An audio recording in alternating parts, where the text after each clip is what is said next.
Hello, welcome to another watch review, and in this review we're looking at the latest offering from Gerlach, the Polish affordable brand, and their new model, the Enigma. Now the Enigma machines were electromagnetical cipher machines used by the Germans in World War II, and the Gerlach, whilst it doesn't look like one of those machines, is very loosely tied in because it uses a mecha quartz movement, the Seiko VK64. So I think that's probably what their link is. And also the Enigma machines were broken by three Polish cryptologists. So a link to Poland there. So style-wise, there's probably a bit of a sporty kind of feel to it. I think it costs 950 Polish zloty, which equals £160 or $240. So keeping with G. Gerlach's affordable bracket, definitely, because that's a pretty good price for a watch of this quality, and we'll have a look at it in closer detail to see why it's such good value for money. So as I mentioned before, the movement, it has a Seiko VK64, which is a mecha quartz. Basically, it means that with all the timing aspect of it, it's done through a quartz movement, as you'd expect. It's all battery powered, but then when you use the chronograph, it has a sort of a more mechanical side of things, and as you can see, it has a sweep, more like a mechanical movement does. It has 5 ticks per second, the mecha quartz, rather than the traditional 6 or 8. So that's the reason why it's called a mecha quartz. It uses both technologies, which is pretty cool. Size wise, so I'll just reset. We have a 43mm diameter with a 49mm lug to lug length and a 13mm height. So it's quite a reasonably sized watch. If I put it on, you'll be able to see on my 7¼ inch wrist. So there we have it. So it's got quite a lot of wrist presence. Whilst we're talking about wrist presence, it's quite weighty as well. Whilst it's on its canvas leather strap, it weighs 121 grams. So you do get a lot of weight from the watch head itself. Really provides you with a sense of quality, because it is pretty chunky and pretty well made, well put together.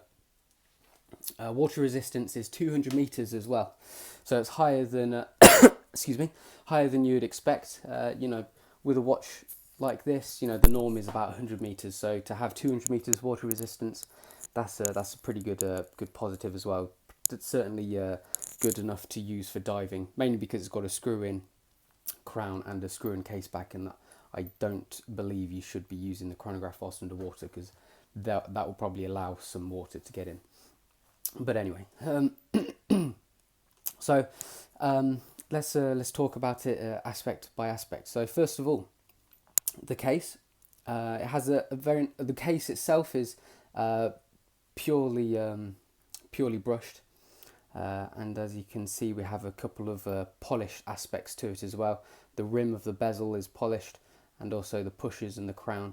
So that provides a nice little offset of finishing as you're looking at it, and the bezel itself is quite reflective, as you can see. So there's a nice variation there of finishes, which makes it very attractive to the eye. It's quite a standard cushion kind of case, so it's not perfectly round, but rather the edges, it's like a curved square almost.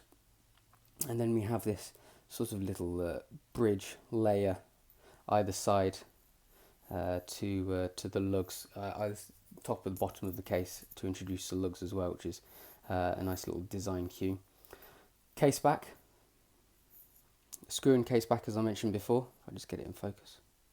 And then we have this nice Enigma motif, and then some watch details in Polish, quite lightly engraved, but at least it's engraved rather than laser etched, so that's nice to see. All of the finishing is spot on, really. I haven't really found any problems whatsoever. It's all very nicely put together, and just the sheer chunkiness of the case is really quite impressive.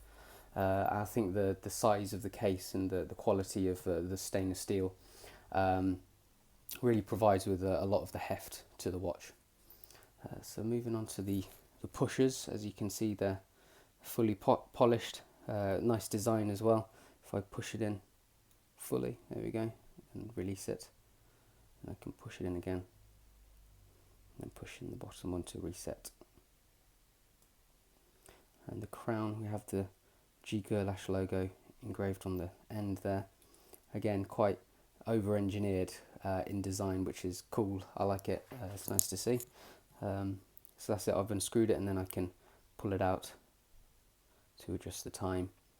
And then at this first position, I can adjust the date, as you can see there. So I'll just push that back in, screw it back in. So the bezel, I found that Gerlach tend to have a not so good bezel action. The Gerlach Enigma is it's not quite as smooth as I'd hoped. It's a bit like the Otago, where the bezel action isn't particularly very smooth. As you can see, as I'm using it, it's a bit jerky. It doesn't sound very smooth either. But it's useful. You can use it. It works. It's got a tiny bit of play in it, as you can see there, between clicks.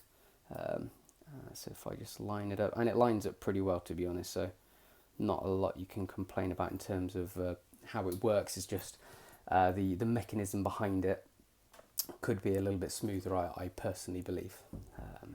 So there you go. But the design of the bezel and the way it's been made is really smart. It's really nice, and I think the reflective surface really makes it look quite expensive, actually. Sitting on top of the case then is a sapphire crystal, and it has a really nice anti-reflective coating. As you can see, I'm in a conservatory, so bound to get more reflections than normal, but you can see the anti-reflective coating doing its job with like a blue sheen to it. And I always think that a nice blue anti-reflective coating on an affordable watch makes it look so much more expensive than it actually is, and that is definitely the case with the Enigma. For 160 quid, the case and the bezel and the crystal all work together really well to make a really nice appearance.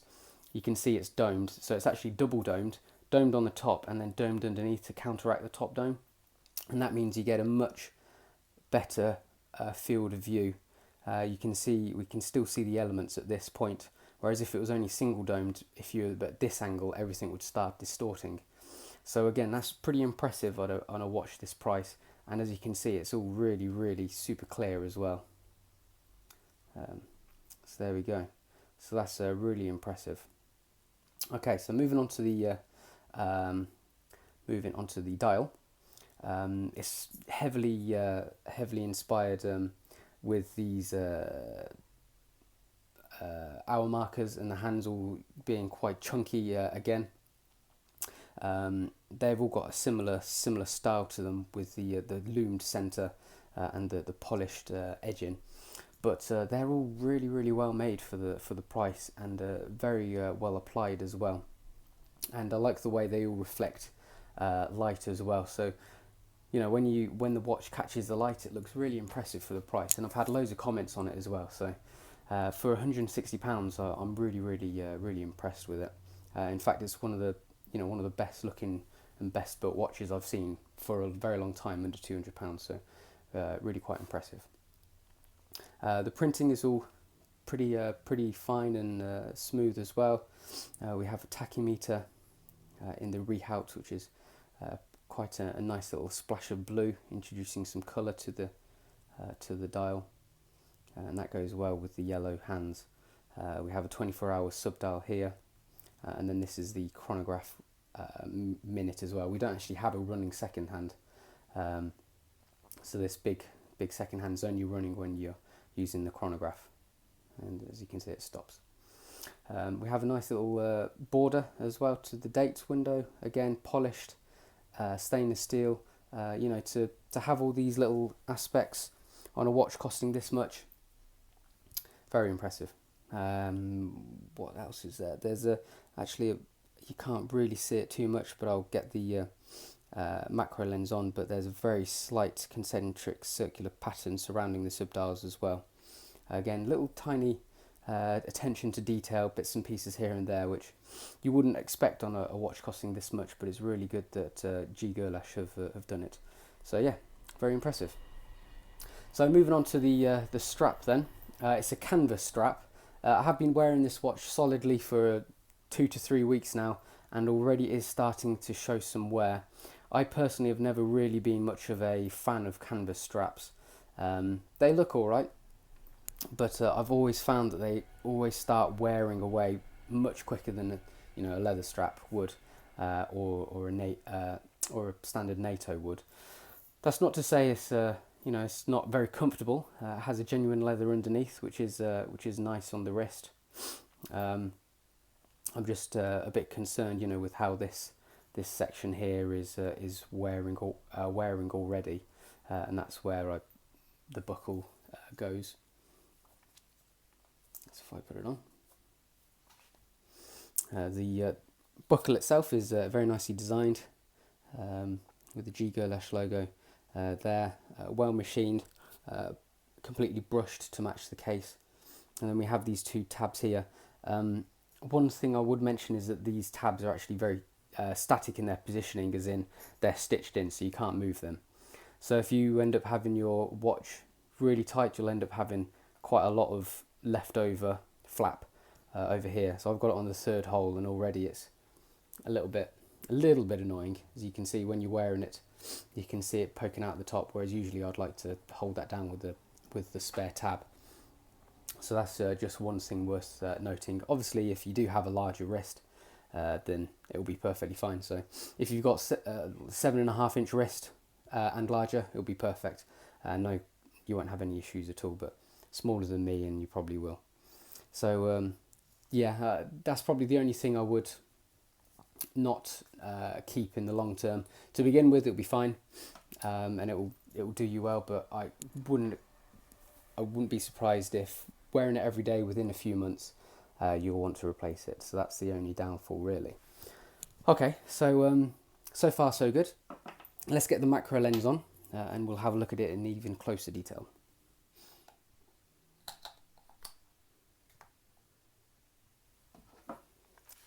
Okay, so starting with the, I'll just move the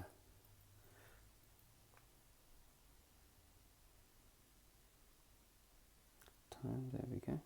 So whilst I've got the crown out, you can just see that in closer detail.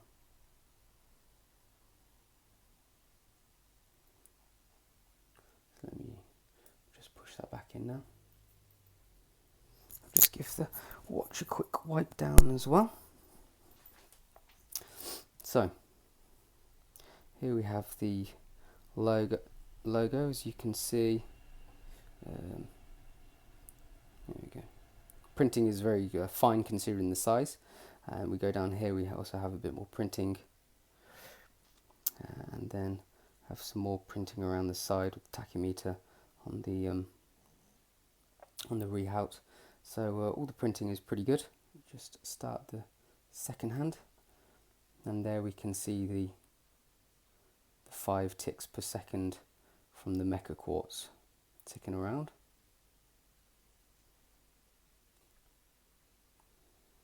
So we have the minutes subdial here at 9.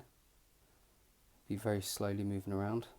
You can see the concentric circular patterning surrounding it as well, which is a nice little touch. And then the 24-hour indicator over here. Here we have the hands, nice and thick and chunky to match the rest of the watch, and then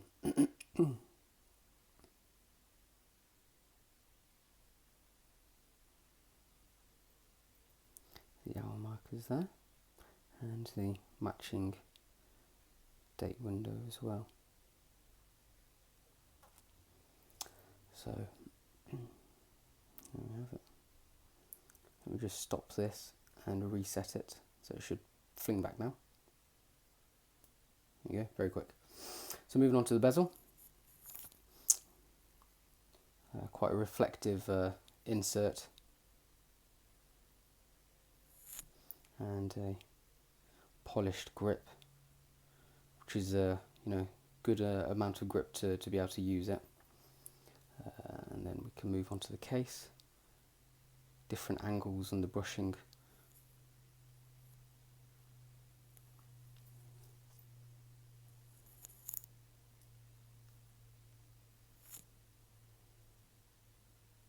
Put a decent finish to it.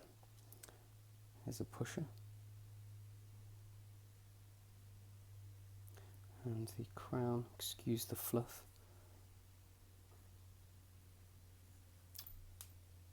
Is that better? So that's very lightly laser etched. Would be nicer to see that engraved a little bit better.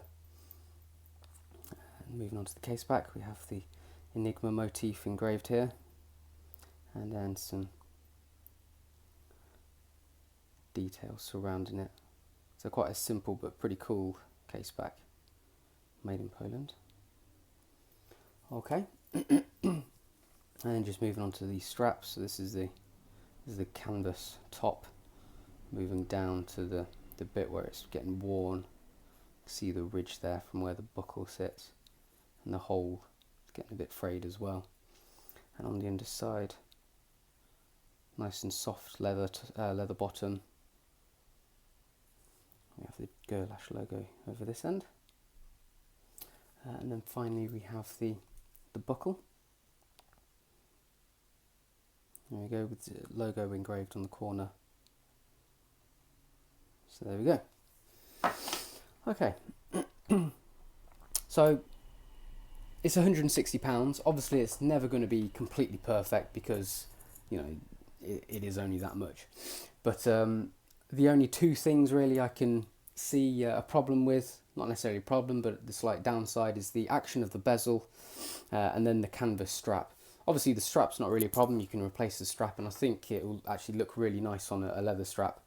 You could transfer across your buckle, but the bezel movement or action, you might be able to take it off and oil it up a bit, which will probably increase it. It just sounds very harsh, and it's not the nicest movement at all. Obviously if you don't really use your bezel, then it's not an issue at all.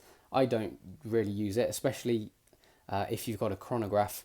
I don't dive at all, so I'll never use it. So it's not really a concern for me.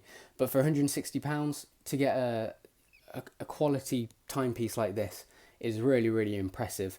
From the moment I opened it up, I've been absolutely blown away with the quality. It's so chunky, it's hefty.